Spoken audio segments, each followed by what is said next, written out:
Folks, if I hit all the right button, we are live again on YouTube. And today is, of course, a very special presentation. And we have our special guests lined up over here. And today what we're doing, so hey, first of all, if you're joining us live, do say hi in the chat box. And I already see some of you there. Sagar says hello from Hyderabad, India. Kuram Sheikh is here from Pakistan. Great. Come on, what are the US folks? No, Teresa is here. And she says, oh, tax season, fresh from tax season being over. So again, if you're joining on online, and Pramod Bisht said hello earlier, so just drop in a note. But I'm gonna start it because I certainly want to stay on time for this one. So you see, we have some special folks here today, and why are we congregated here? Well, we're here to talk about RealPowerBI, and you know, frankly, I almost wanted to change the title here because Project Finale sounds too final. This is just a step in everybody's journey. But what is this journey about? So for the Power BI Challenge, I'll talk about that later. So Real Power BI is a really simple concept. The concept is to bring in a business with a real business problem and match that up with one of our amazing members in the Learn Power BI program, pro level, and bam, magic happens, right? So stuff happens there. Now, of course, we have 500 plus members across the globe. The last time I checked, there are 26 different countries. I know some new countries have popped up. There's Ruslan I talked to who joined from Russia, and maybe a few other spots we've missed. So we have lots of students. So of course, we didn't want to do it like this. We wanted to do it like this. And hey, I'm going to pause really quick and just check on YouTube. Can somebody confirm on YouTube that the audio is working well? I'll just is audio working fine? Very important when you're talking on these. Okay, I'll keep going. If the audio had conked out on YouTube, then I'll come back and do it again. But so we wanted to do it at scale. Multiple businesses submit multiple projects, and we did want to be selective, but then match it up with the Learn Power BI members in the program. And we did that. We also had this idea of bring your own project. So with the combination of these and bring your own projects, in all we had 10 projects going. And why are we doing this? Why I have my course and I could just stick to that? Because of what we believe in. And we believe in learning by doing. Specifically, this cycle, the LDFV cycle, LDFV. Now that's hard to say, so I came up with an acronym for that. Leaders don't follow, and so LDFW, and that also stands for something. The first step is clear. Everybody gets there. Believe me, right? I mean, and you got to do that. You got to learn, and when you're learning, I always say focus on the core concepts. Focus on the 20% that gives you the 80% of the results. Awesome. Thanks, guys, for letting me know. Audio is working great. But the next step is sometimes missed. You got to apply it. That's where the real learning is. You cannot internalize the concepts. The concepts is just concepts. Theory is just theory, right? I mean, you read all about filter context you want, right? Read all about swimming that you want. You got to step into the pool. So that's where the action is. But we need to understand the rest of the journey too. And there are two very crucial steps here, which we don't often associate with learning. You don't often associate this with learning. I mean, maybe conceptually you would like, yeah, sure, everybody has heard those terms, like, oh yeah, failure is a great teacher and all that stuff. But what is happening when you're stuck in stuck trying to solve something in Power BI and bashing your head against the wall? It feels extremely frustrating. Now, of course, we have tried to solve that in a lot of ways with community support and all of that in our program, because here's the key. When you get over each of those failures, when you finally figure it out with some help, hopefully from the community or somebody else, then you go, oh, I get it. And the more often you can repeat the cycle, the faster you can repeat the cycle, the more accelerated your learning becomes. So that's what we believe in, and that is why we're doing this whole thing about Real Power BI. Okay, one more circle. So folks, so we have been running it over about month and a half, almost 2 months now, Real Power BI, and it went fast. I did want to invite all of you to our 5-day challenge, which kicks off on Wednesday, May 8th. So just go to powerbichallenge.com if you want to sign up for that. And what we have done for this 5-day challenge is brand new, by the way, is we have packaged one of our earlier real Power BI projects. If some of you who've been on my channel long enough would remember the one with Kimberly Marie. And we did that inside the class. It was an amazingly epic experience. I learned so much about Power BI modeling through that experience, and we're going to bottle that in here. Now, of course, there's a slight difference. What these folks experienced here was they were playing a tennis match with somebody. They were going back and forth with a partner. Now, I don't want to drag Kimberly Marie for this 5-day challenge to be there for all of you. That's not going to work. So, we have tried to replicate it as close as we can to step you through the same process. So with that, I'm going to go to our heroes today, right? So one thing that I've told each one of them is that we called it Real Power BI because we're working on real projects, but it's also real because I want you to be authentic. A lot of times, the folks whom you may follow, they look so buttoned down. It looks like they know everything. Well, guess what? Anybody, myself included, and I've heard from other Power BI experts too, when you're working on real projects, there are always roadblocks, there are always issues and challenges. And I'm hoping that these folks just don't paint a rosy picture, but bring all of that to you and just share authentically what their experience was.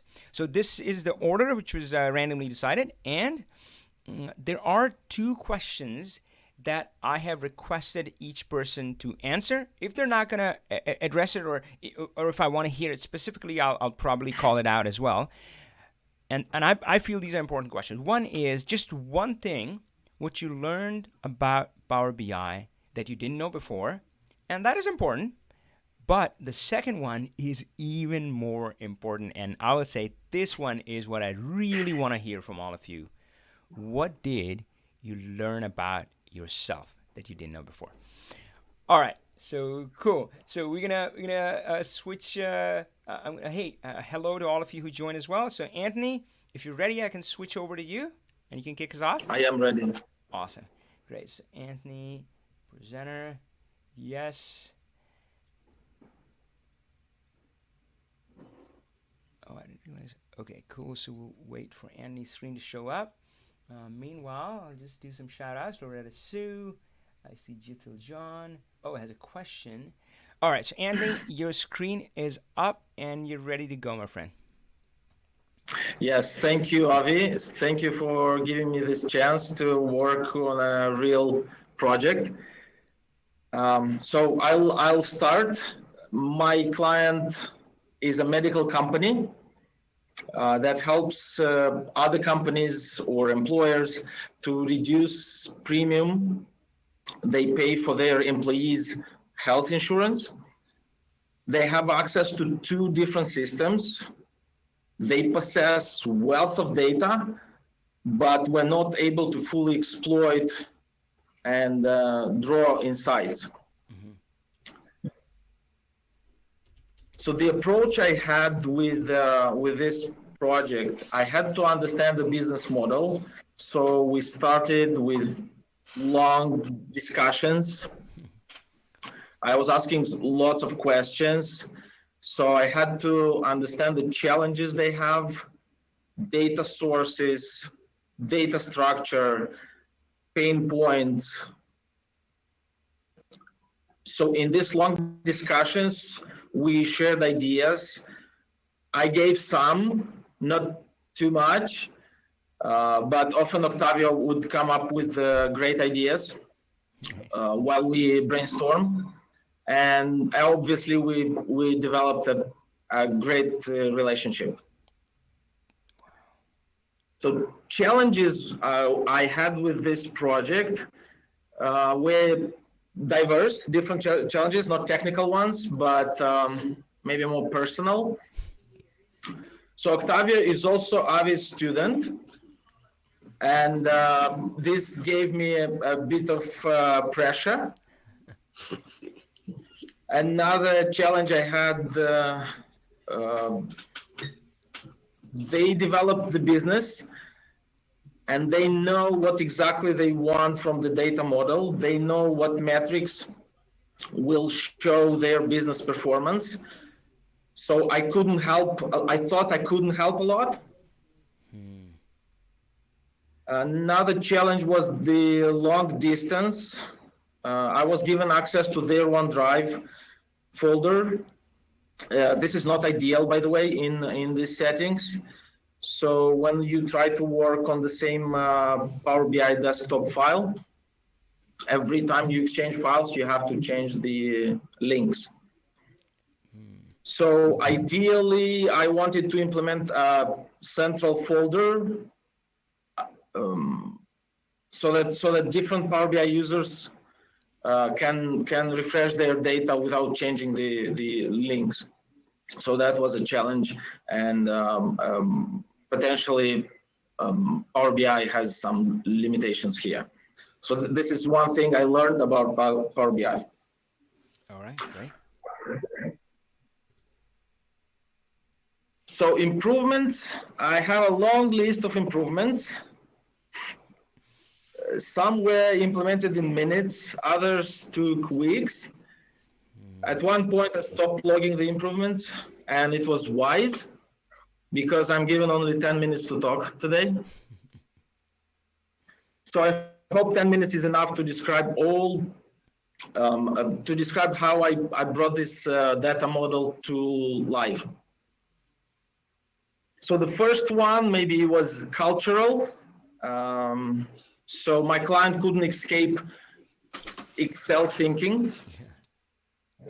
So Octavio said we were doing more Excel and less Power BI. So I hope now they do only Power BI. Hey, come on. More Power BI, less Excel. Excel is awesome too. All right, keep going. Okay, so the first technical improvement I did probably in our first meeting, as soon as I was given access to the data model, was I fixed the relationship from calendar table date to data table date, rather than this one, rather than date and time field. All right. So as soon as I fixed this, the data model started to breathe. Nice. Next one. So revenue table. So the way they keep track of revenues, it's easier to maintain manually and it's visually comfortable. So one row per client with months across. I implemented a simple solution. So you see the after. I unpivoted the revenue columns. So now revenues is one field, date is another field. We connected date to the calendar, and they can analyze revenues in time by client and so on. So this improvement, data model's heart started beating. Oh, beautiful. So number 4, their clients' names combine both insurance company and employer name. So to give more flexibility in analysis, say by company, by TPA, or group of companies, like this one, right? I came up with a smart way of splitting the names with direct bill in case where there is no TPA in the name of the company. Nice. And number 5 is to address data quality. We implemented a list with the unique client names as per database with both wrong and right and correct names. And this is an example, row 20 and 21. These both names are mapped to the correct name. All right. And with the implementation of these two, data model opened eyes. Love that. Oh gosh, beautiful. So just quick comment there. So yeah, I see what you're doing is that sometimes we can't depend on source systems. So you're layering something in Power BI. It's like, hey, source system is saying EMR client is this, but we're gonna fix it to the way we like it, right? That's right. This is a manual Perfect. table maintained in Excel and Perfect. imported into Power BI. Perfect. So with number 6, this one took a while to implement. All The right. solution is to use disconnected slicer Yeah. and build a measure that would categorize each patient by the number of times they use the service in a single month. Okay, so that's what the categorization is. We're trying to understand the patients and which ones are normal, which ones are kind of medium users, and which ones are like overutilizing the Yes. services, right? Great. Yes, that's right. So as I was telling that my client was using more Excel thinking, what they did, they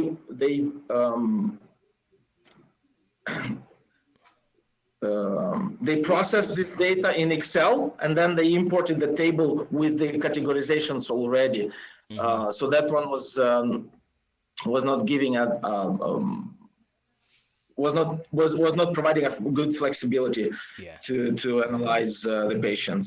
So Perfect. now we can navigate between months, employers, physicians, locations, etc. Got it. Perfect. And I have another comparison here. With this improvement, the data model gave us a smile. Ooh. Okay, so number 7. I believe this is the biggest achievement. So we implemented, I don't know if people can see, it's quite Yeah. small. Yeah. Yeah. No, I think you can see. So Yeah. we implemented a from folder query that combines comma separated value files. Mm-hmm. So I hid the names of the files, but you can tell it's Yeah. CSV. So with added calculations and relationships, we replaced the old process of opening CSVs in Excel, running a macro, manually copying and pasting the result to stack all in a table, Yeah. and then importing that huge table into Power BI. So we removed that. Now we have the all data imported at once, and with number 8 is one of the benefits of the number 7.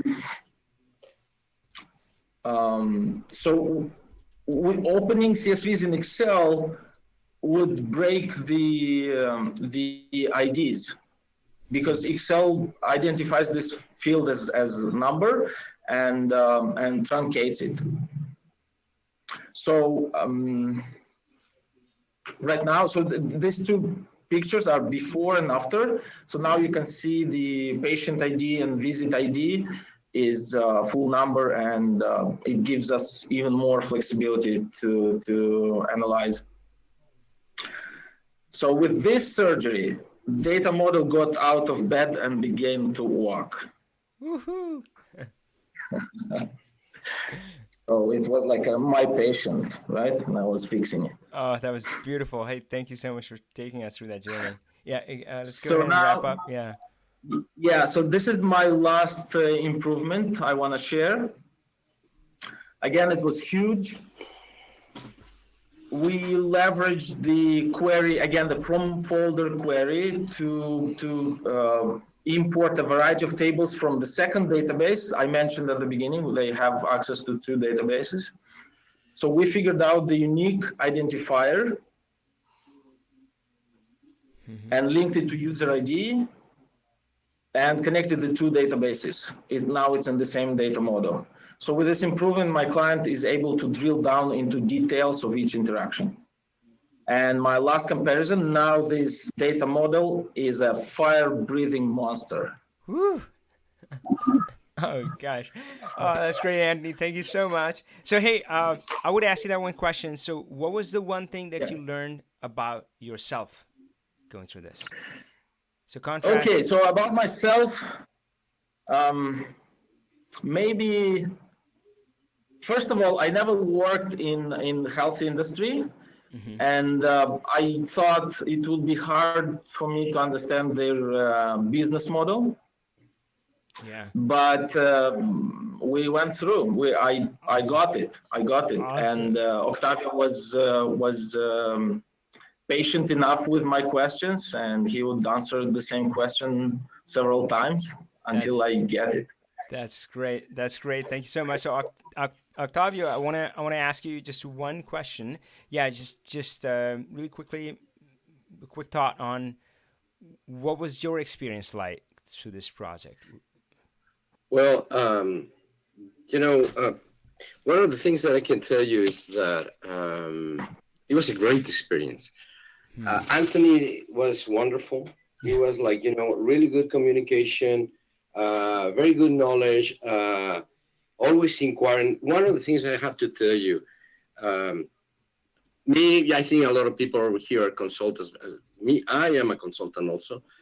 But Anthony was all the time, every time, on time, Yeah. dealing with the same thing. We never dropped the ball. It was like it's like dating. Like it Uh, was like Monday, Tuesday, Monday, Wednesday, Thursday, Fridays, and we right. were on time, and we were going back and very well organized. Yeah. And so what I learned Power BI. What I learned is that like you mentioned, is Anthony took me. You It's like you gave us the class and you go in and you learn all this stuff, Yeah. but then you get very frustrated. And then you Hmm. see that, Anthony comes and says, you know what? You are doing a lot of he mentioned this work and he Yeah. went at this table that you have over here is like doing gymnastics. Let's do it different way. And let's put it, Wow. so we eliminate, Oh he my God. eliminated from my mind Yeah. my Excel thinking. I. Oh, and that's and then huge. I was able to see how powerful is Power BI Wow. without your That's brilliant. my Got it. Excel. Got it. That old world. Yeah. All right, guys. Let's switch over to Noah. But Thank gosh, you. thanks to both Octavio and Anthony. Thank you. That was really incredible. All right, Noah. So you should be presenter now and should be able to share your screen. And let's see how that goes. Visible? Perfect. Yes. So Yeah. Noah was the lucky one. So yeah, go ahead. Yeah, just tell us about your client in your project. All right. Well, so I got Powder Mountain, and I got Nice. to work with a guy named Mark Yeah. Schrotel, I think is how you pronounce his last name. Powder Mountain is, I didn't know this, but it's in my home state of Utah. It's the largest by skiable land area, largest ski resort in North America. Nice. And so it was, I gotta work with the general manager, a guy by the name of Mark, who is a pretty data savvy guy.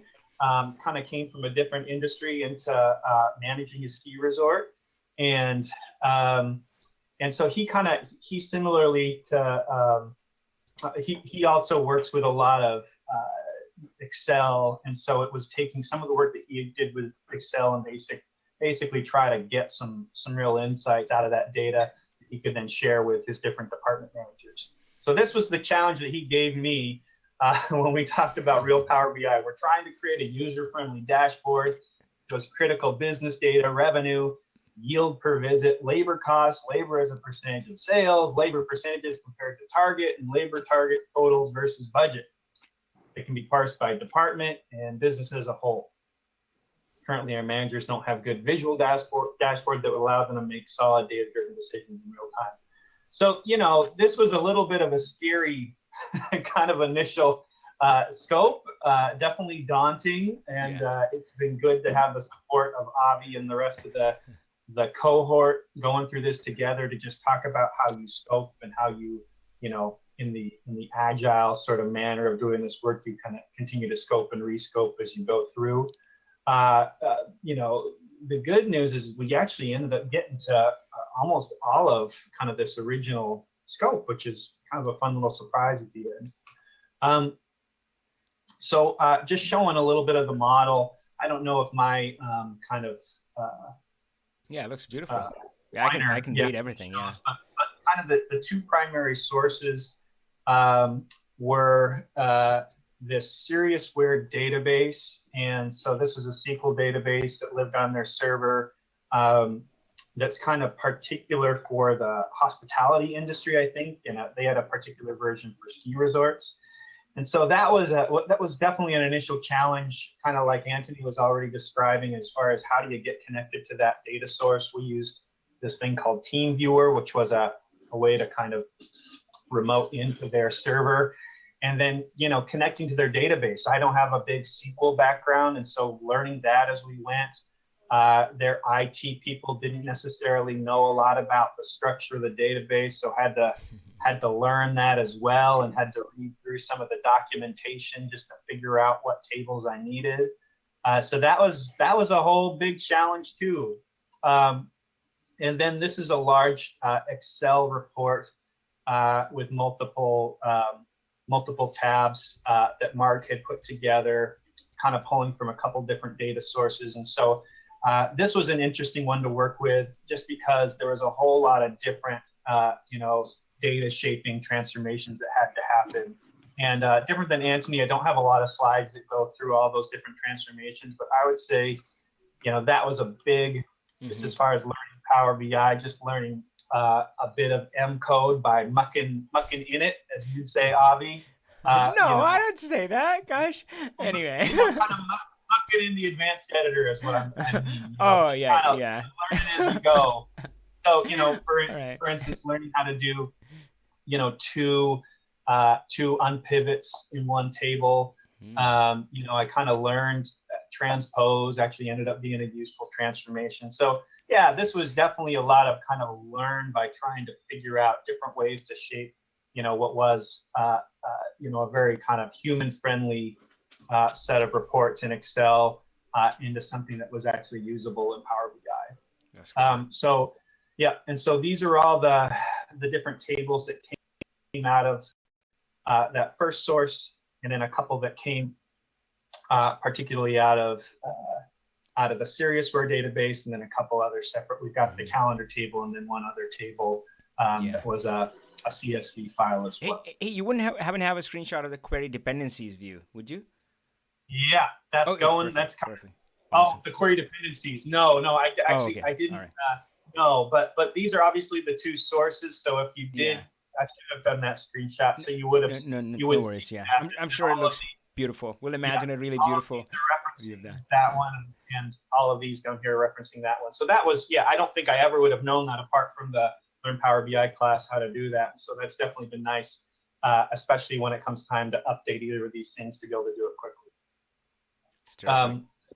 So here's the relationship view. I'm not going to embarrass Mark because he had a PBIX file that he originally shared with me that had it was a little bit less clean than this, and he was just it was part of why he was interested in kind of working with me with RealPowerBI, as he just didn't have the time to dive in and clean up some stuff. And so you can see this is a pretty clean data model. We've got data tables. This is kind of the transactions data, some admissions information that we used, and then some average snowfall data that we ended up using as well. I'll show you that. And then this was kind of another set of data related to their labor costs, and then some lookup tables, and then everything being connected to this calendar table. This was an interesting table to try to sort of bridge this labor information with their profit center information. And that was pretty challenging too. I ended up using the fuzzy merge,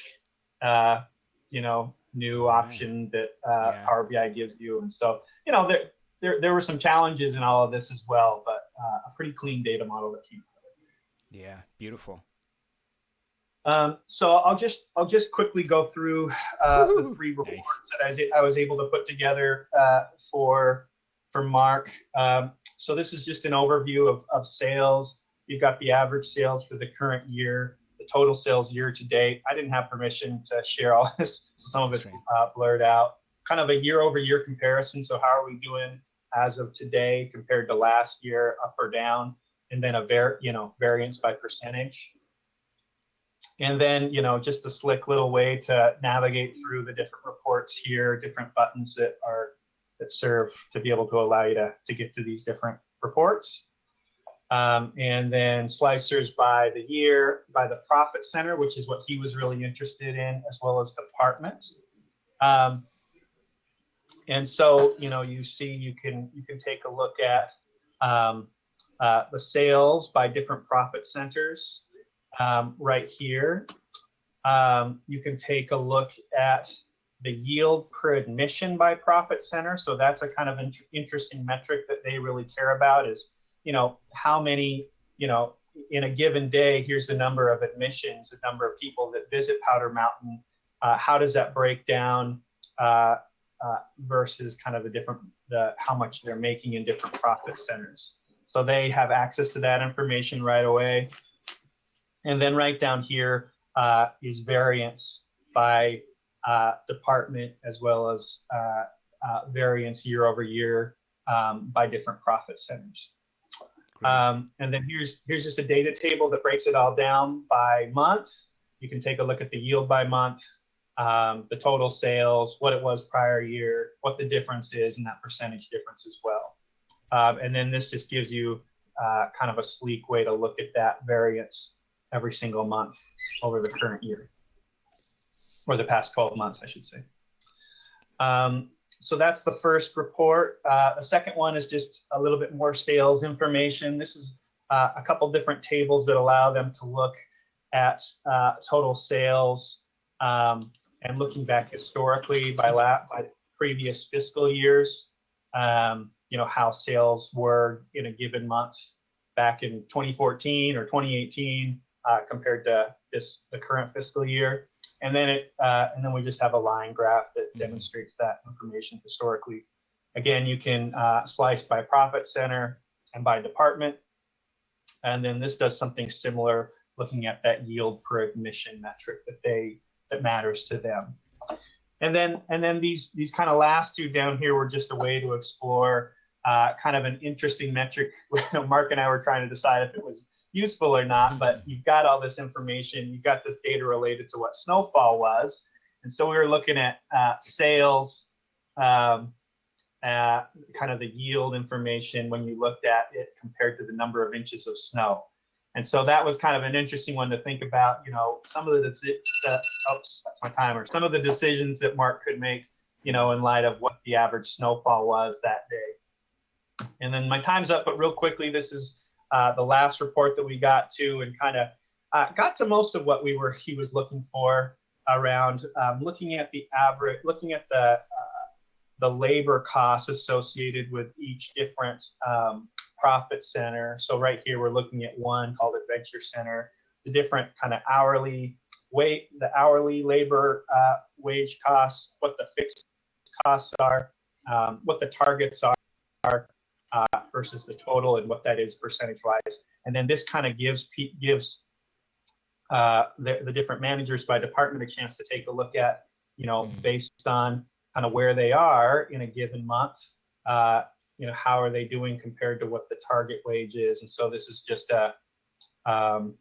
line demonstrating the max versus what the actual is in a month. So you can see in this month, as an example, they kind of went over what their target was for wages for the labor costs for the Adventure Center profit center. All right. Hey, that was really cool. Thanks so much for sharing that. So I think you did talk about the things you learned about Power BI. I think you were talking about unpivoting twice, which, this is an interesting scenario. You talked about transpose. But what I want to ask you is, what was the one thing that you learned about yourself? So my current kind of full-time gig is in the world of fundraising at a larger nonprofit in town here. One of the things that was interesting is just seeing how much kind of that knowledge was transferable over to this project. Yeah. I care about a lot of the same metrics around revenue versus expenses, and different ways to kind of insights into that data that are actually meaningful. And then, kind of the overall just organizational leadership perspective that I think I bring. Mark could speak for himself, but I think that was kind of one of the gifts of kind of thinking through what's useful in his, sitting in his shoes. And so that's what I enjoyed, is just kind of thinking through those organizational challenges while also Yeah. working with the data too. So Oh, love it, Noah. Thanks so much for sharing that. Oh boy. All right, great. So let's go over. So the next one in line was Peter, but I don't think Peter is on yet. Let me quickly check.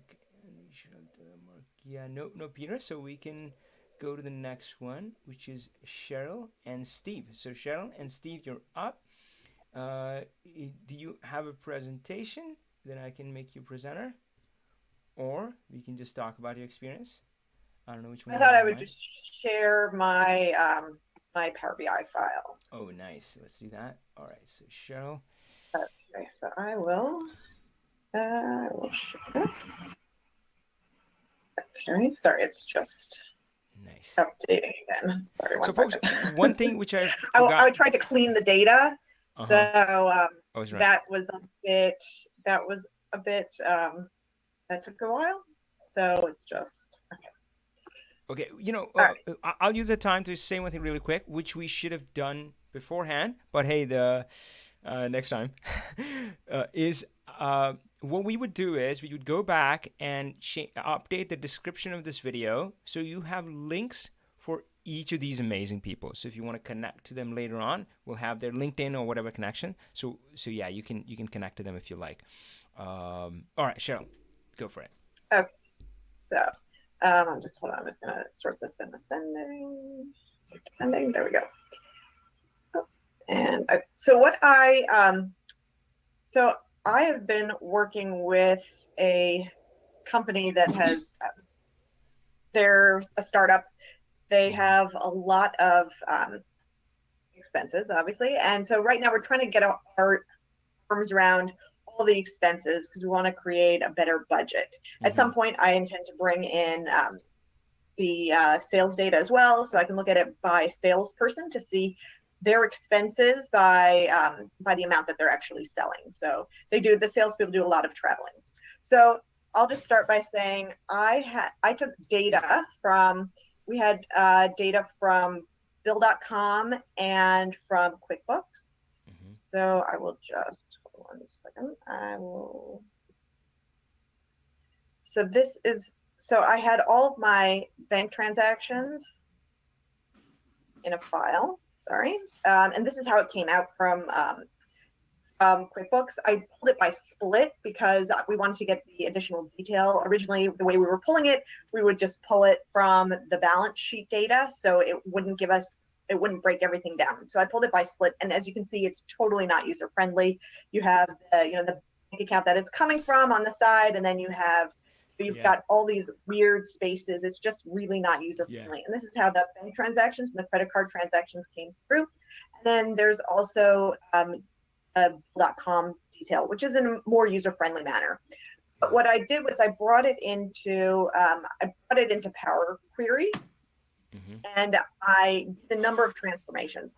So first I pulled the bank transactions on their own, and then as a table, and I pulled the credit card transactions. I had that as a separate table. And then I cleaned them up. So there was a lot of, so I filled down the columns. I got rid of the top 3 rows that were just sort of garbage. I replaced I made the 4th row as the headers, and I just basically cleaned everything up. The bank transactions, the credit card transactions, because they were coming from the same source, they had the same columns. So what I then did was I then pulled them together. I cleaned up everything that I didn't want. I gave every single transaction. I concatenated the account, the QuickBooks account, and the name, so that I could easily, everything had a code. I then sort of cleaned out all the other columns that I didn't need, and I put them together. And I whittled it down to 4 because those were going to be the same 4 from all the Bill.com data that I was bringing in as well. So there was a lot of stuff to clean up in there as well, but I was able to whittle it down. I combined a number of rows. A number of columns. I filtered out anything that was that was a credit versus a charge. So I came up with all of my expenses. So I took both of those two tables, the cleaned up tables, and then I just merged them into one so that I could have all of my expenses in one single table so that I could easily manipulate the data, because I'm intending later on to be able to pull in the budget and then pull in all the sales data. So I want to have all my expenses, my actual expenses in one place. Great. Hey, so you walked us really well through the process, but I love seeing that. So do you mind going to the view up top and opening the query dependencies view? Right in the window where you were. Yeah, so the query dependencies, I whittled everything down so that they're literally just these three tables. No. Go to the query editor though. So that's that's where the sausage is made. So go to the view tab over here, and the last button, the query dependencies view. So, boy, I mean, and I know you walked us through that, but I just love this. So click on all transactions, just humor me for once. And of course, this is of course kind of V1 of the project. There's more data that's going to come in, but guys, I mean, this is one of those things where I kind of fall in love every time with Power BI. Every time I see this, just click on all transactions. All transactions. Yeah, it's at the bottom. Yeah, and it lights up everything that's feeding it. Cool. I just need to see it. Yeah, that's beautiful. All right, keep going. That part generally would take hours, and putting it in this first time, it took hours. But now every time I do an export, I just paste, and everything gets updated like that. So it's pretty amazing. And somebody could do it like, oh, I could do this in Excel. I hear that all the time. I show them everything in PowerBI. Oh, I could do it in Excel, but it would be like a whole bunch of like duct tape and Band-Aid, and it wouldn't be like this. It wouldn't be this beautiful picture. So anyway, I could talk about forever about it, but we want to hear from you. So yeah, keep going. This is great. Great stuff already. Yeah, I mean, just now, like just cleaning up the data so that it could be anonymized, basically. I went and I just changed all of the vendor names to numbers, and I just quickly changed it all across, and everything updates. And that would never happen in Excel. There was all this machination that you have to do, and of course I had to do the updates. I had to go into Excel to change all those numbers. But now, as I add something, it would automatically update. The one thing that will continue to take time is this charge map, because a lot of the transactions are on credit cards, and so every time there's a new vendor, we have to add that to the charge map, which is a little annoying. But at least it's just that I can easily. What I ended up doing was I pulled all the data into the the R visual, so that I could then just export it, and I could choose which items I wanted, and then I could just export everything that I wanted, and then that's great. I could just see, oh, okay, these are the items that are not matching anything, and these have to be added to my charge map, which made it much faster than having to do a VLOOKUP and seeing what didn't match. And it made it so much simpler. Beautiful. And so what I ended up doing is I just did some very very high level sort of generalizations, because I don't have all the data at this point. So I just wanted to kind of get an idea, and I pulled out everything that wasn't payroll. I said, okay, here's the overall view of what we're spending money on, excluding salaries for people. And then I broke it down by group. And then I just made a page for each of the different groups, because obviously the managers in the groups would want to see, okay, well, what am I in G&A, what am I spending my money on? Right. So, not surprisingly, there is a lot of office stuff, which would include rent or other things. And then, technology is a big thing. So I had it so that I could then drill down to expand to the next level, and can drill down and see what each of those items are. And so that they could get a better idea of what it is they're really spending the money on. So something like rent is not surprising, but maybe spending, $150,000 on supplies is surprising. So things like that. And then I just made one for each of the different, technology, they're obviously, what are they spending their money on versus say sales. Sales is much more interested in, where they're obviously sales, their big costs are really only, travel and entertainment. So what's the biggest expense, and who's sort of the biggest offender? Who's spending the most money? Is that person then, is that translating into sales? They're spending a lot on travel. They should have, if they're spending the most on travel, they should have the highest sales as well. So things like that, so that they can drill down and get a better idea. That's brilliant. So obviously you were saying that this was expenses, and next you're going to pull in sales and budget, but you've laid the groundwork for those next steps, those next questions that are going to be asked, right? This is great. Yep. Perfect. You know, this looks awesome. Do you have? So of course I'm going to go to my go to my most important question. But is there something else you want to show, or can I ask you that question? You can ask that question. Okay. So so I showed a lot of things in Power BI, but let me ask that one first. So what was maybe one of the key things that you learned about Power BI in Power BI? So I have for about 2 years been saying, okay, I need to learn Power BI because I realized that it was, that it will sort of fast track a lot of the things that I've been doing in Excel. But I would say, especially this past week, just sort of being forced to, I'm like, okay, Friday, I have to have something that really just, it forced me to go, okay, I've got to do it. And just, I was going, why wasn't I doing this all the time? Just the transforming the data part. I was saying to myself, even if I only get the transformation part and don't get the visuals, I am already, 90% further along than I was doing it all in Excel. Okay, so you kind of answered both questions at once, but I'll still ask you, what was the one thing that you learned about yourself?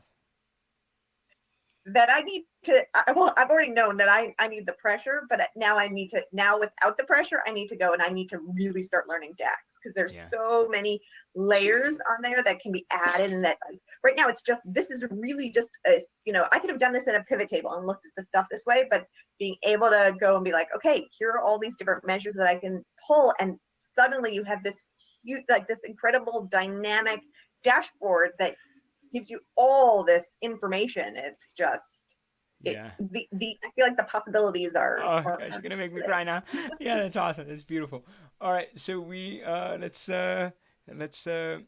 switch folks, and I think it's Della. All right, great. So Della and Mark, you're up. Oh, I almost forgot. Hey, so a special shout out to Steve Ross. So he was kind of the assist for that score, and you hear me? He was working. Hey, Mark. Well, thanks, Yeah, Avi. so Steve, thank you so much. And of course, hey, Steve is not a stranger to anybody. He's our moderator / co-host for every one of these Talk Power BI sessions, so you all know him. So that's great. So yeah, he was behind the scene assisting show with all that. He was very, so very helpful. I did very little for Cheryl, but we did correspond. Yeah, it went a long way, Steve. Yeah, I'm sure. And what I'll tell you, what I did, which is interesting in the issues that Cheryl had, they were very small, but I can see, and she figured most of them out by herself, but how frustrating it can be, like something that it just doesn't make sense, and how that can just stop you in your tracks, and why it's, well, two things. Don't give up. I mean, it makes, and that there's usually a solution to it. If you just take a deep breath, you'll be okay. Yeah, well, that's great. Yeah, thanks, Steve. And of course, folks, that's where I really feel that in our Learn Power BI program, the community has become far more important, at least in my eyes, than the course or me, certainly. So I'm glad for that, and glad to see all of these folks. So Mark, I'm told that Can you guys hear me now? Am I okay? Yep, I hear you loud and clear. Let's Awesome. make you Coming presenter. through? Okay, so Am I coming through as well? yes, loud and clear. So we're good. So Mark, I made you the presenter. Can you do me a favor? Della has she has the deck. Oh, okay. All right, we'll do that. All right, Della, you're up. Okay. Well, I have gone to 2 screens now, Avi. So I'm looking at the PowerPoint. So It's we got the right screen. yeah, it's not in slideshow mode yet. Yep, looks like it's switching to slideshow. And I'm Okay. seeing the Power BI in the background. No, it's gonna do that to me. Showing the slideshow on the wrong. Either you can turn the screen sharing off, or in here, go to the slideshow tab and change the screen where it goes, where PowerPoint In goes. here, as in go to meeting. So either in PowerPoint, I think that would be easier. So in PowerPoint, you go to the slideshow tab.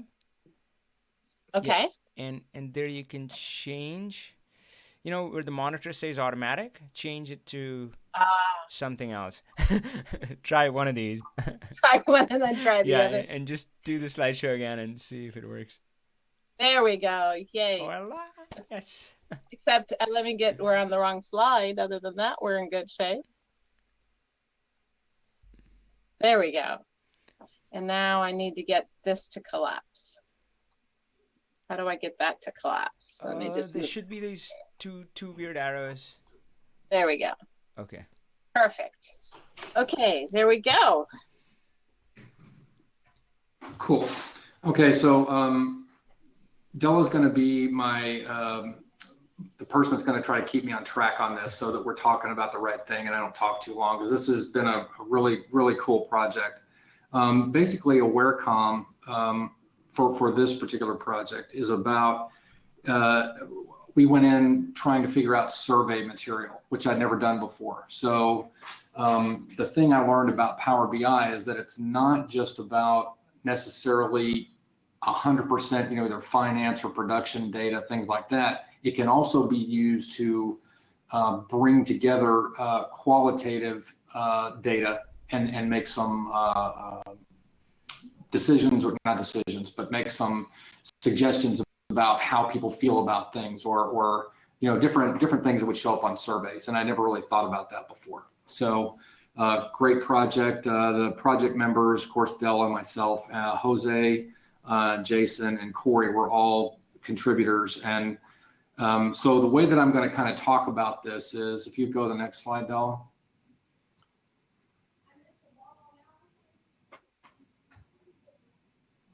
So the way our goal is to figure out these two items in Della's viewpoint. We questioned her about, you know, what do you want us to be able to do for you, because we had to figure out what the scope was of the project initially. And so these were the two major things that we talked about, and then we went into the actual what was available in the data. And so Della, if you go to the next one, please.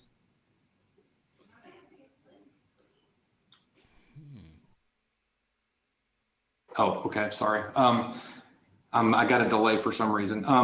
Basically, the way that I'm going to talk about what happened is I'm going to say, you know, what did we think was going to happen, what actually happened, and then, you know, what went well and what we thought that we need to improve on, or what we wouldn't do again in the future. So if you go to the next one.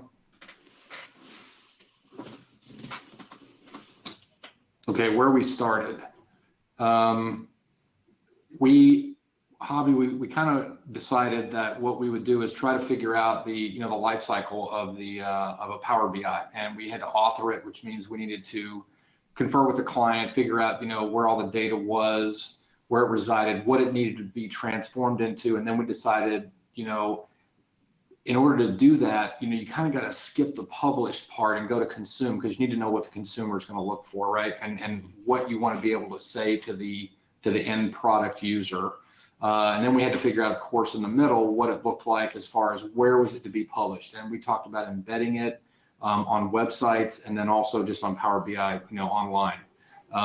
But the consumer was ultimately important in that the data was not only going to be for an individual, but could be for a group of people, it could be for a company, or it could be for a research analyst. And so that was kind of a little bit of a challenge, trying to put all those different metrics together with qualitative data and making it readable is not the word, understandable, I guess, immediately. Okay, next slide, please. Okay, so what we have was, we had, when I first spoke with Della, the data that we were bringing in was from a JSON file. And if anybody's ever used with one of those before, the hierarchies can be maddening. I mean, it's, you know, I think that Noah had talked about unpivoting. Well, if you put unpivoting to the 12th power, that's what these look like. It's incredibly complex. And then when you consider that there are, you know, there were 5 sections with 40, 50 some odd questions that we were trying, plus hidden values or demographics put in from survey takers and all that. It really made up a crazy time for us. Just trying to figure out how to name things was extraordinarily difficult. I bet we spent 2 weeks solid just trying to figure that part out. So when we did that, we came up with, basically a main lookup table. It had 3 levels of groups, and you can see what those are, 2 levels of categories. And our core table had a main lookup table with over 800 rows in it, just on questions. And so you can kind of get the flavor of how this could expand, and then it would exponentially grow as more and more people took the survey. So that was kind of our deal. And Delic, you the next one, please. Okay, so on this slide, it's got several screenshots of the things that we ultimately came up with that are on the site. And I kind of like to look at this as, I think that Avi had said before that, we have art and science involved in Power BI. And the science is, how do we connect things? It's numbers, and it's how the formulas all work together. But then there's also an art part involved in that, because creativity, if you consider that to be artistic, creativity is using something that's familiar in a different way, right? So if that's true, then all of us, no matter what you think on this call, you are artistic in a way. If you're solving a problem here in a way that's not been done before, you have that. But most people tend to go for the artistic piece of this as, what do my graphs look like? What are the color schemes and all that? To me, that's it's true. But I think artistically speaking, I've seen some outstanding modeling that I think is really, really kind of cool. I think that's where the real art comes in. I would say too that another thing I learned about Power BI is that and I don't know if this is about myself or about Power BI or about the consulting gig total, but we had 4 at one point people working with Della on the project. And I think that normally everybody is thinking like it's a one-on-one. And that's kind of where I started too. And then what I learned is that everybody has strengths and things that they can improve on, right? And somehow Della led us as I'm going to say that, and her role was a little different than I expected too. She could project manage, and she figured out what our strengths were, and she used all of us and our time, by the way, which was very limited in some cases, to come up with a really good plan. I think that I helped out more with, sorting the data and figuring out what we needed to call it. Jose worked a lot on, the background and the actual DAX that came into play, and then Jason worked on a lot about just trying to make it all fit together so that it felt correct and that it read right. And I don't know. I don't know how that worked out. We were very lucky, I guess, but it really worked out. So I'm really pleased with the way everything, came out. And I can't remember, is this the last one, Dylan, or is there another one? We have Jason's, Jason couldn't be with us today, so he did a write-up that you want to read it on his behalf? Yeah, I can. He says that he got the opportunity to see Power BI used in a new way. He had not seen it used in survey data before, which I had not either. And he says, it was a privilege to work and effort and which is also the cool thing is I think that this particular project and the company, they work on something that's very important. So you kind of translate that into your work on it when you feel it's important, you can really get into it. And he talks about Richard, and it's an experience unto itself. And if any of y'all ever get a chance, you should really talk to the guy. He's incredible, just an incredible man. And Jason says it really right. He says a brilliant light, still a wonderful soul is a rare treat, and it was. And this whole project was like that for me. It was awesome. Oh, guys, I'm getting goosebumps. What is that? That's not what I expected at all. I mean, what? Well, the other point about this too, and I don't know about where everybody else stands with this, but we're not finished. We've all kind of committed unofficially to keep this going down the road, and we all have a passion for this, and I think that the thing that I learned about myself is that I'm really, you know, I'm in my company currently, I've kind of got a role where I'm sort of the Power BI evangelist, so to speak. And I like that role. It's really fun. And this one really made me take a hold of it. And I will say though that, that one thing I did learn about this is that for anybody on the call that feels apprehension about doing this, I don't think that I saw everybody here as a pro. I believe that already. For me, I think that I see things okay, but I'm not technically where I want to be as far as being able to solve a problem, maybe in DAX or in M yet, but I'll get there. But the cool thing is we have a huge culture and well, maybe it's not huge yet, but it's getting bigger every day, right? And we can lean on each other. And I just really am impressed. I want to do more of this. I think it's fun. And I just learned a ton. Oh, thank you. And we have more, Avia. We have more to show. Okay, yeah. So it felt like that because I think Mark was talking about some display. So this is great. So actually, if I may just take the reins here. Yeah, hey guys. No, I think you can go ahead, Del. That'd be great.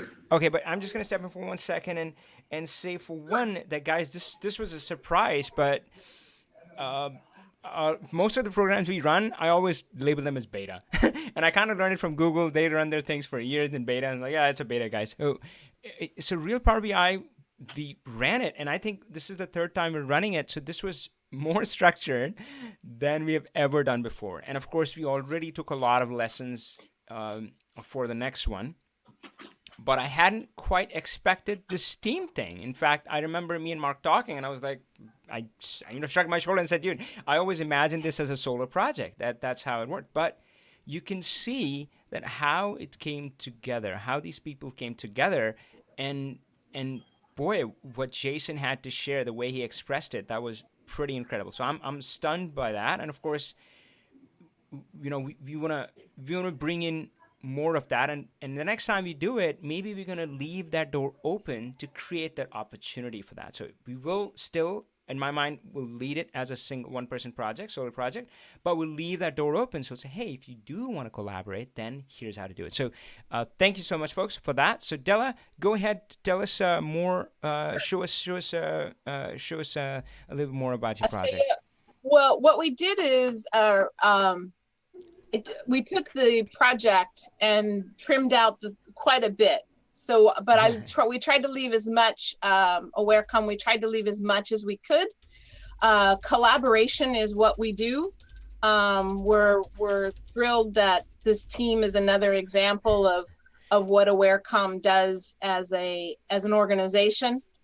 We create collaboration laboratories, and this was no exception. And it was what a great team. I got to tell you, it was such a joy it is a joy.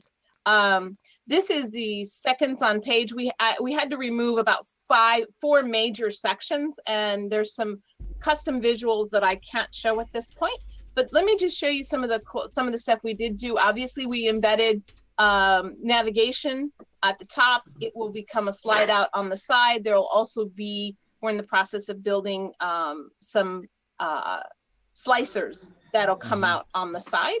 This is the seconds on page. It also has the highlights. There is a welcome landing page. We have a landing page behind each one of these that explains the intent. And we used Microsoft Teams, which is an integral part of AwareCom's platform, our proprietary platform. We integrate most of Microsoft technology. But we have what we call Teams Plus. This is what happened for the group.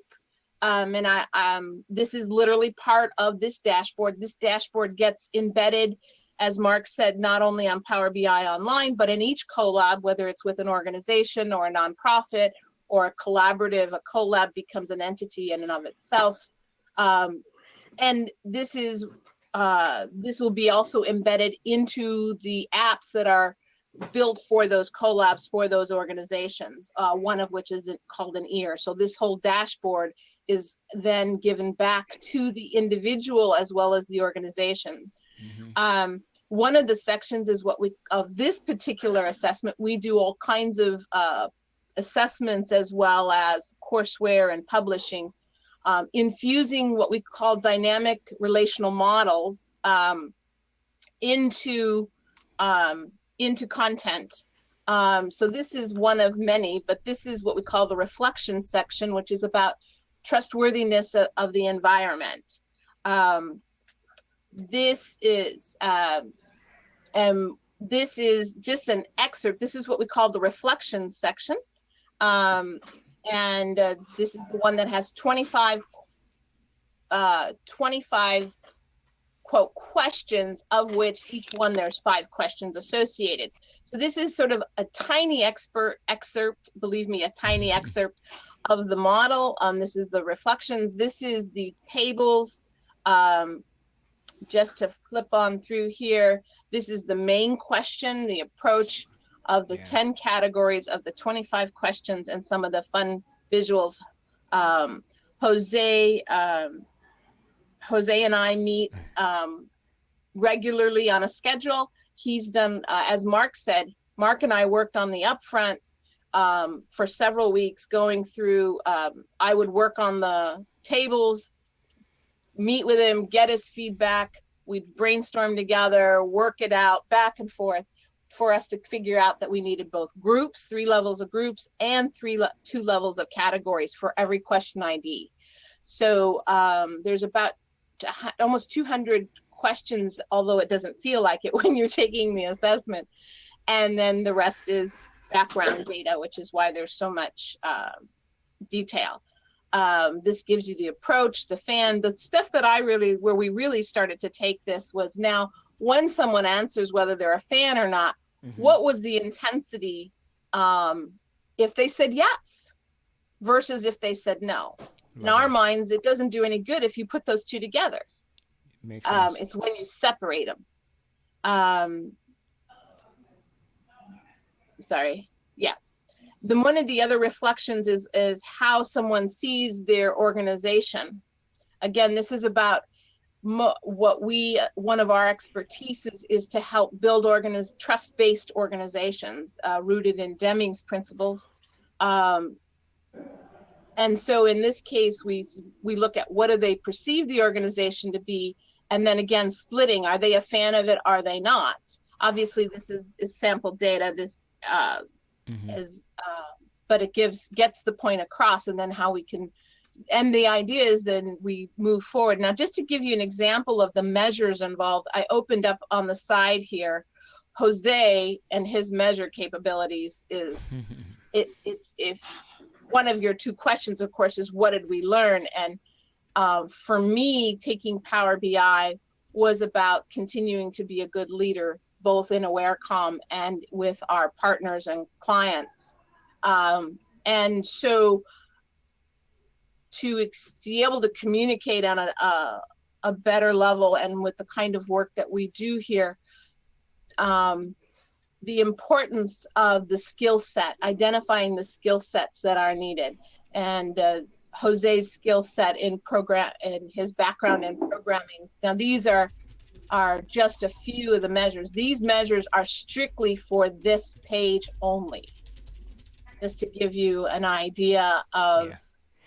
Yeah. Hey, Della, we have one presenter who we missed, who we skipped over, Peter. So we'll try to get to him too. Sure. Then I'll show one more page and then we can wrap up. How's that? Great. Terrific. Just to give you one more, this is an example of where we then insert our proprietary models, which are custom visualizations. And then this is the areas of the environment that are put, then there's a whole section on the environment, and then there's some other sections. Right. So that's awesome. How's that for wrapping it up quick? Oh, that's great. But I wanted to go back to one thing that Mark said, which is, I don't know about others, but we're not done yet.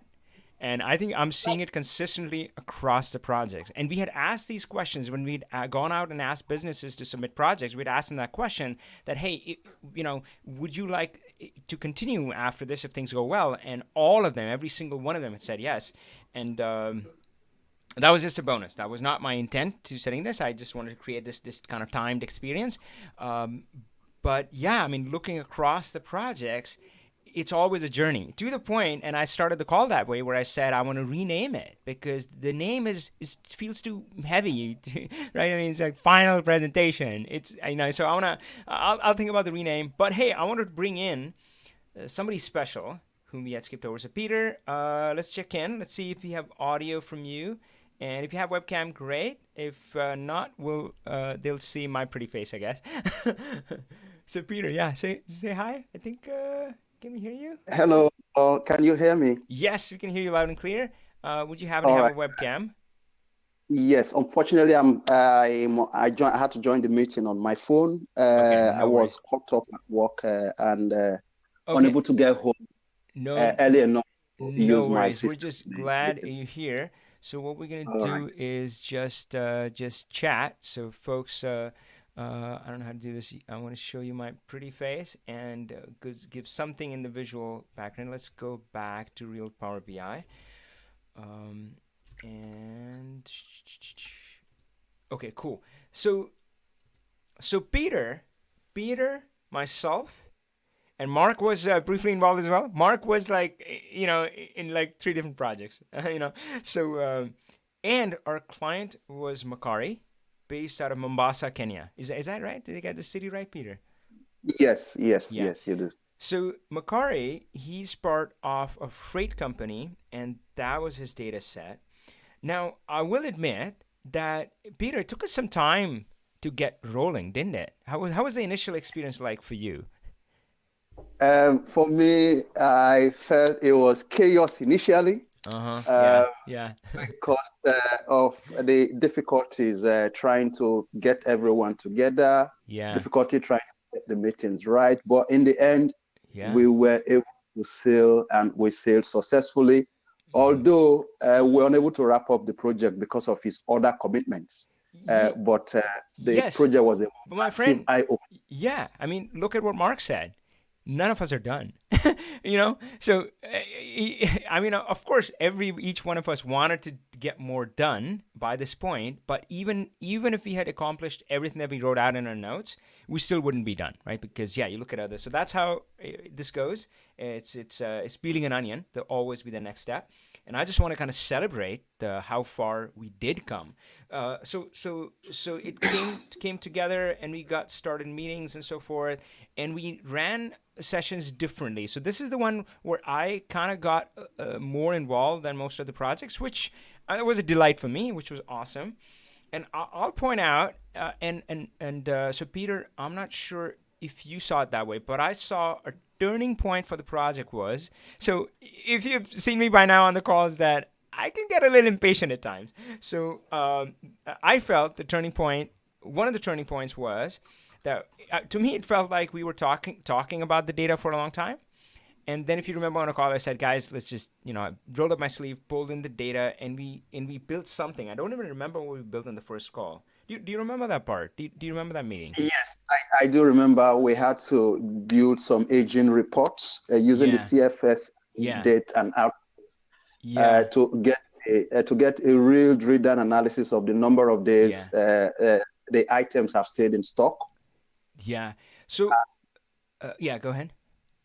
And you did some. We all did some other. We're able to do gain some other insights too from the data. Yeah. So, folks, that was an incredible moment for me because I learned something new. And I'm not sure, Peter, if I've shared this with you, but it was, one of those hallelujah moments where you go, whoa.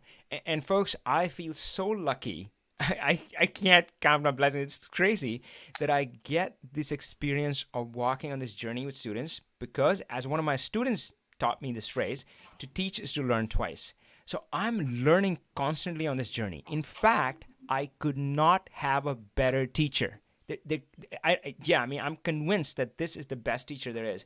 So by doing this with my students, Peter, the epiphany that I had was this. So Steve Jobs, he has one of his famous speeches, commencement speech in Stanford. Would you happen to have heard it by chance? Is it keeping things simple? Well, this one, at least the message that I got was connect the dots. Okay, Have you heard okay, that? okay. Right. And it's Haven't heard of that. yeah. So it's a brilliant speech. And what he talks about is when he dropped out of college. He dropped out of college because I think his parents couldn't kind of afford it, and he realized that they were like, keeping 2 jobs and stuff just to put him through college, and he said not worth it. So he dropped out of college. But once he had dropped out, he was roaming around on the campus, and he could sit in on any class that he wanted. Any class that he wanted, right? So think about this. I mean, we all have our conceptions of what we should do, what we must do, what we need to do, and we let that drive us, when sometimes that's the worst driver ever. So now he could sit in any class. Which class did he sit in? He sat in a class on typography.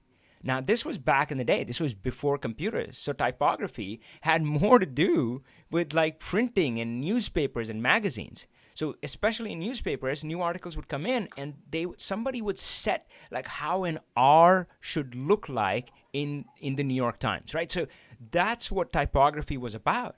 And he just sat in because, he was just goofing off, right? But something pulled him to it. And he just sat in and probably forgot about that class. But then he went on in his speech. He talks about when they designed the first Mac, it had the most beautiful typography of anything out there. And of course, nobody designing computers. I mean, you remember the early computer fonts. They looked silly. They looked robotic, right? But Mac, the typography was beautiful. And that was his story about connecting the dots. Right? So guys, I mean, when you do something, you may not realize what you're doing until later on it comes to you and you connect the dots. So great story. Steve Jobs, awesome guy, right? But my lesson, Peter, from our experience was the power of disconnect, the power of disconnecting things. And once I got this idea in my head, and again, I learned it on that call, I realized that in a way I had been using this. Now, some of you, the folks watching on YouTube, if you watched my tutorial, and the students in my program know that I talk about this, and it'll make sense in just a second, where I talk about disconnecting the model from the reports. So guys on the phone, how do we do that? How do we disconnect? So Power BI, a lot of people end up with 30 tabs, but there's a way to not do that. Disconnect the model from the reports. How do you do that? Quiz question?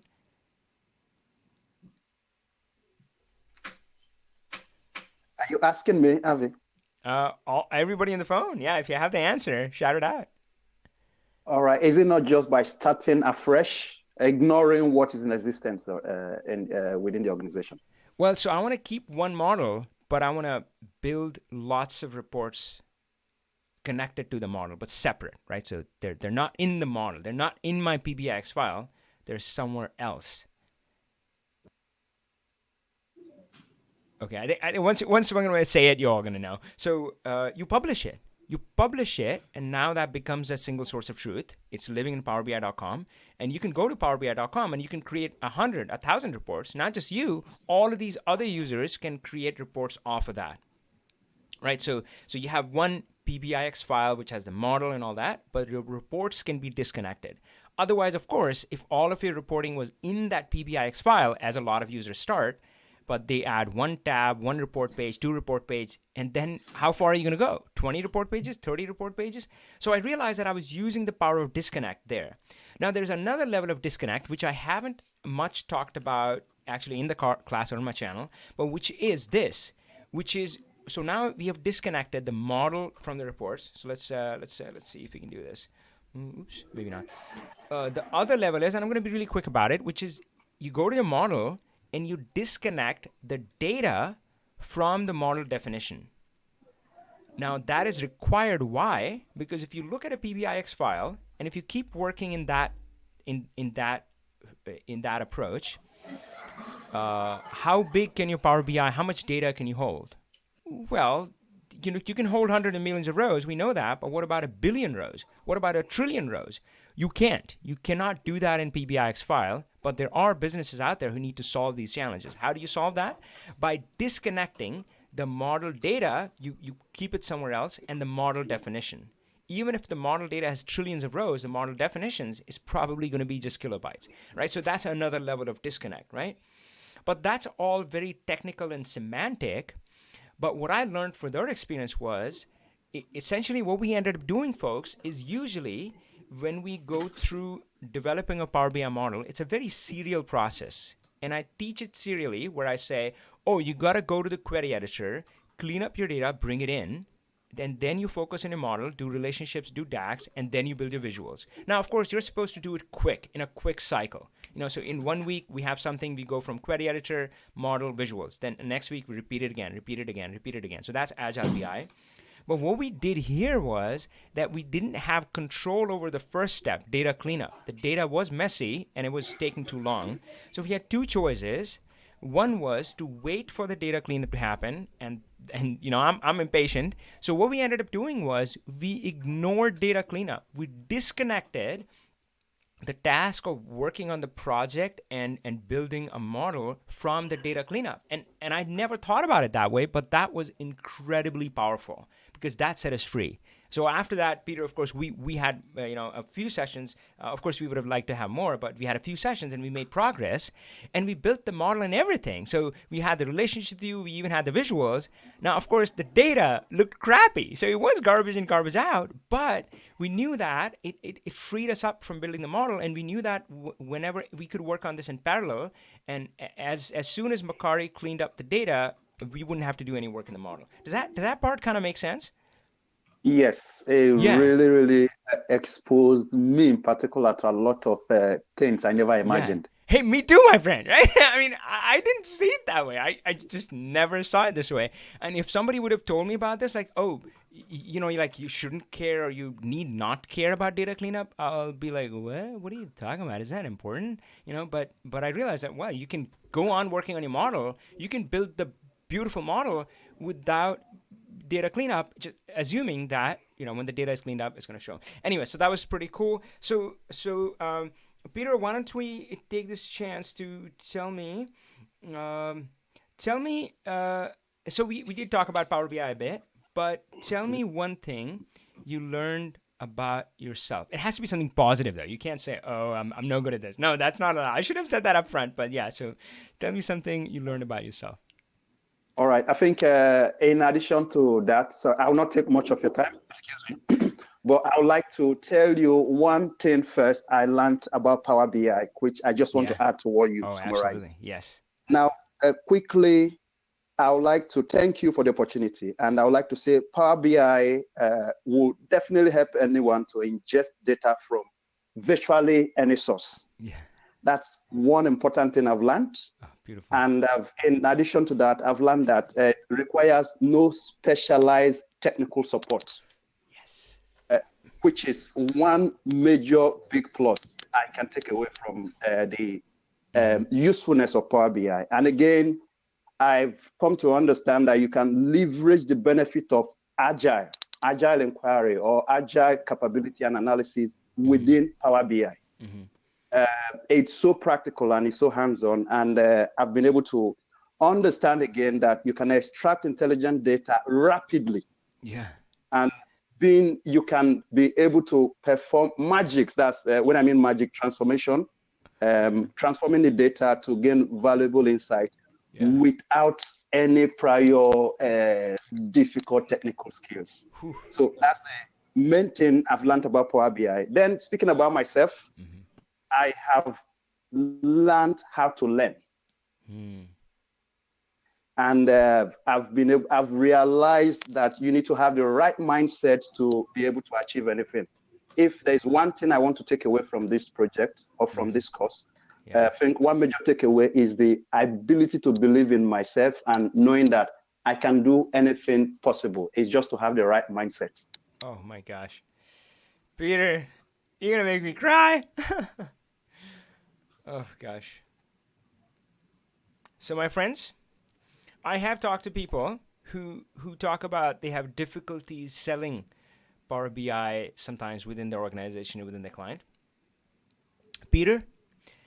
Yes? You just gave one of the most brilliant and eloquent and concise speech that I've ever heard.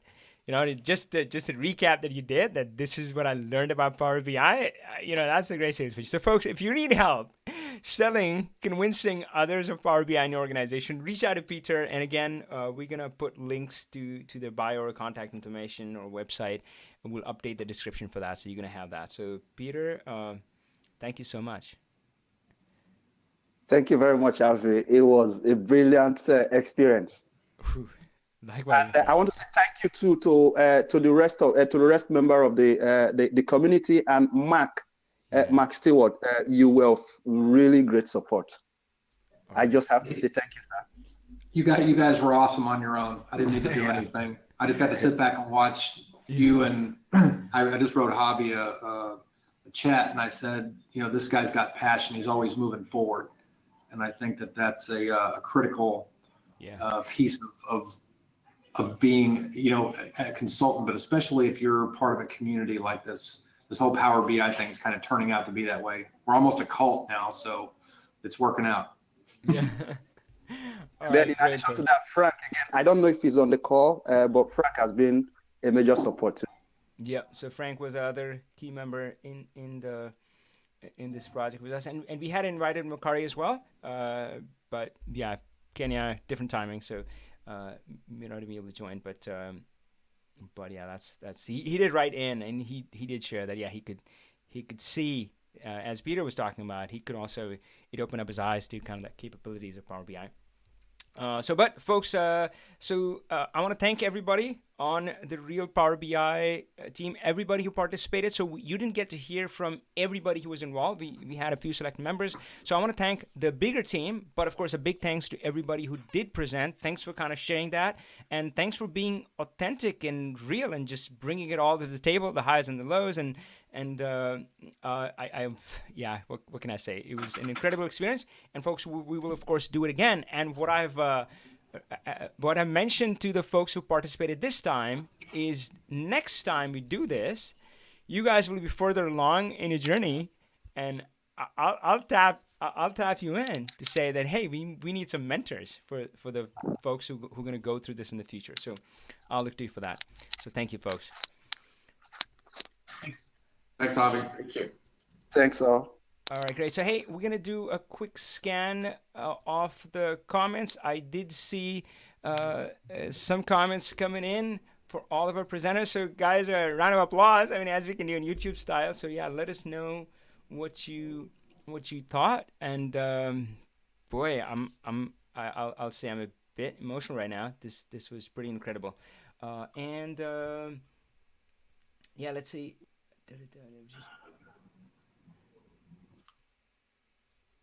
All right, let's take one of the questions. What do you mean by separate PBIX file from model only? And all right, so yeah, that's a good one. So I did talk about that, so I'm going to go to that. So I'm going to go to my trusty file, and I should probably write an article about it because it'll be easy to pull up. I mean, I do videos, but in videos it's hard to pull up a specific visual really quick. But yeah, folks, so we're going to go back to the power of disconnect. But so there's the technical stuff, and then there is everything else. And so there was so much there, but we're going to still go just focus on the technical stuff. I'm going to pull up my trusty visuals. So folks, if you haven't checked out my site, we have an updated tutorial on our channel, and to our students, you're going to get not just an updated but an expanded version of that on inside the class as well. But this one is does talk about that.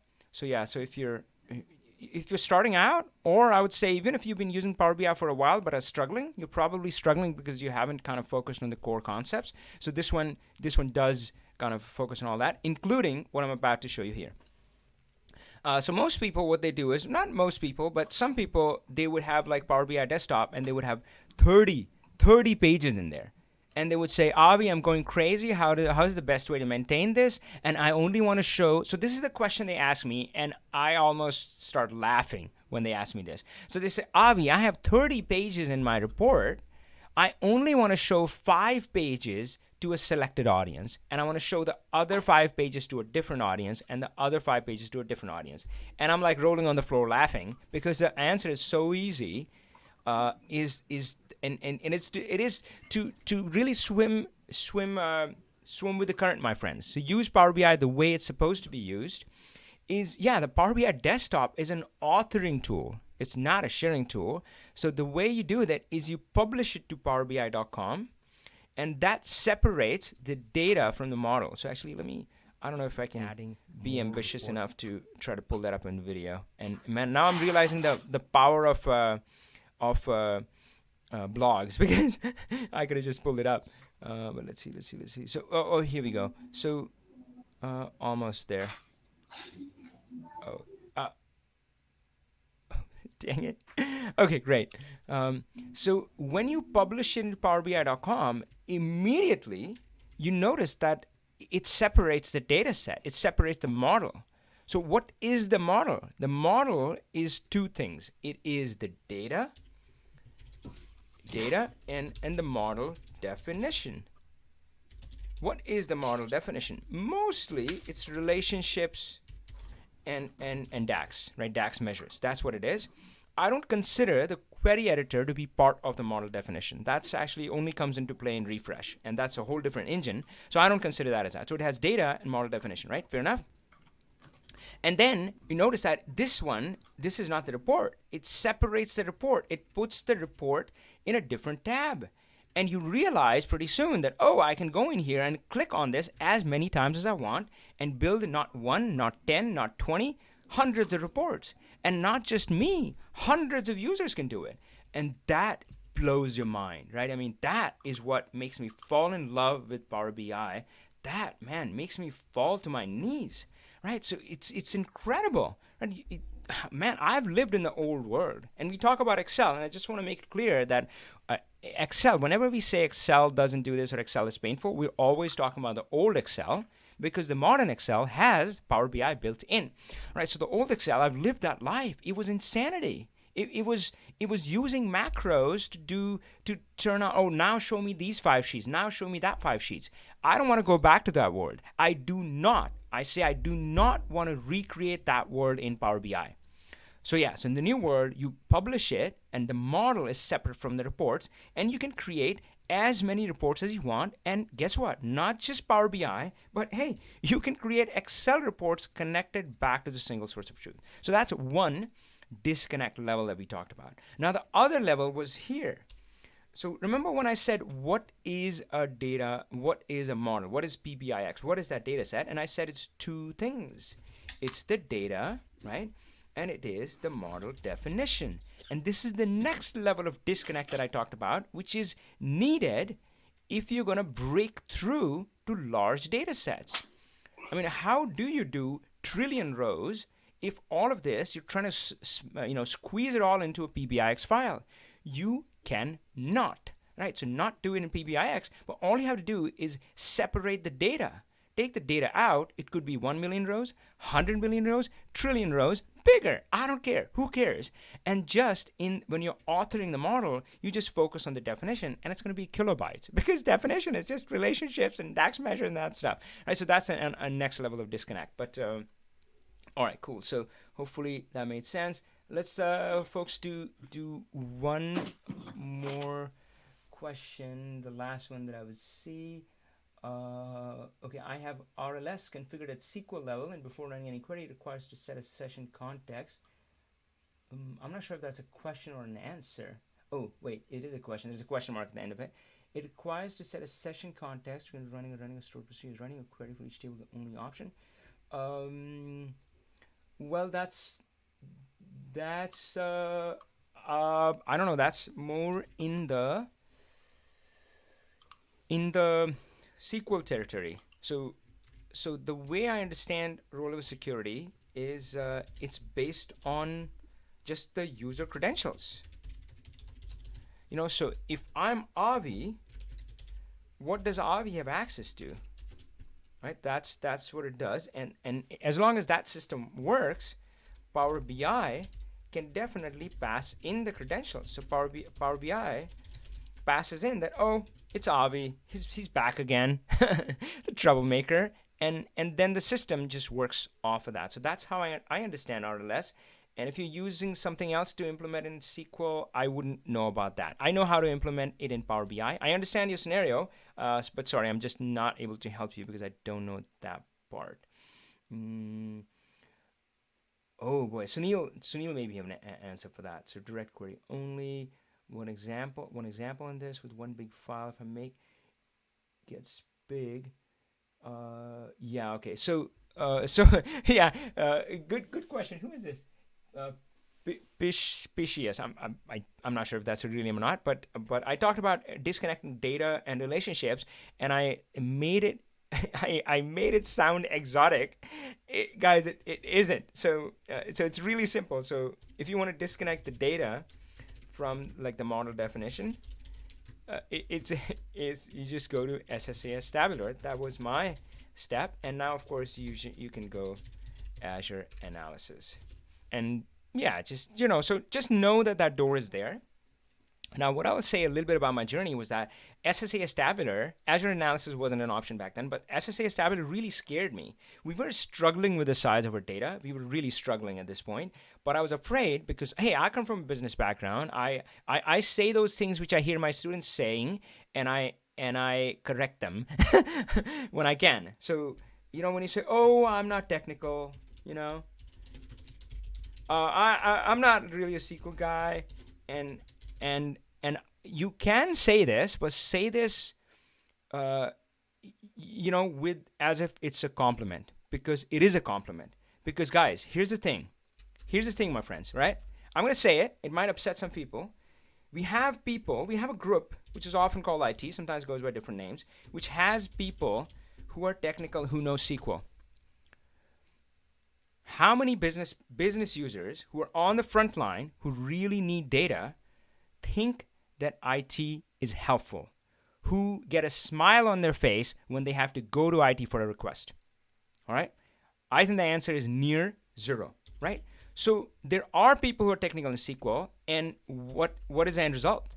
Well, we know what the end result is. So, right, so when you say I'm not technical, you wear that as a fucking badge of honor, right? That, yeah, I'm not technical, because guess what? If you want technical, go to IT. No, I do my own thing. So I was from the business side of things. So SSAS Tabular scared me because I thought, oh, I'm not a developer. I can't do coding. But you know what? Thank God I can't do any of those things. But thank God for Power BI too, because here's the thing. SSAS Tabular, it's you get in there and it's the same DAX. It's the same relationships. So you go, oh my gee, I already know this. So that's a great thing. So folks, the analogy that I use, I don't know if it applies or not, is Power BI and using Power BI desktop is as if you were like, I don't know if it's a good analogy, you tell me, is you were playing with a cat, right? You're playing with a cat and you learned how to train a cat, but guess what? Now you're also a lion tamer. You can step in the big ring and have like 4 or 5 lions just roaming around, and you can tell them to sit and stand and do tricks. That's incredible. Now, of course, don't try that at home, my friends. Right? Don't train your cat and step into a ring full of lions. So that's not possible in real life, but it is possible with Power BI, and that's what you're going to experience. What you're going to experience is Power BI bridges this gap that we have had, right? So there was a gap between like IT and these tech savvy folks in business. And the challenge was the business folks, they didn't have the know-how. I mean, they had the business know-how, but not the tech know-how. And never the twain shall meet, that kind of stuff, right? But now the business knowledge, I don't know how to, well, here's the brain. All right, the business knowledge is equally accessible. In fact, you already know it. Once you learn Power BI, there's nothing special that you need to learn to build a more robust, more scalable systems, right? I mean, earlier it was like, oh yeah, IT, these guys did like, I don't know, some kind of like a Cube and MDX, and these guys just mucked around in Excel, to use a technical term from Noah. But now that divide isn't there, right? So the business user is as capable of building anything scalable with, well, a little bit of switch, right? So SSAS Tabular, your DAX is the same, relationship is the same. All right, cool. So, so folks, we're gonna end on that. We're gonna be back next week. Oh, next week. So of course, next week is special. So I'll just go to Power BI. Can I type that in? PowerBI challenge.com. I mean, grab that and stick that in there. So this one, folks, is starting next Wednesday, and what we have done is we have taken one of the earlier Power BI, real Power BI projects. So I had shared the news about that project on my channel. So for those of you who have followed me long enough, well, first of all, thank you for being a follower. So let's go here and let's try real Power BI. Real Power BI. Now, you've heard me talk about real Power BI, and you saw the power of that in these discussions, because I always say that if you work with like some sample data, if you pull down some, I don't know, airplane data, UN population, frankly, that never fascinates me because it feels like hitting a tennis ball against a wall. I want to play a real game. I think that's the way to get good, really good at Power BI. And frankly, get over some of your doubts and get to that place of self-belief that Peter talked about and others talked about too, right?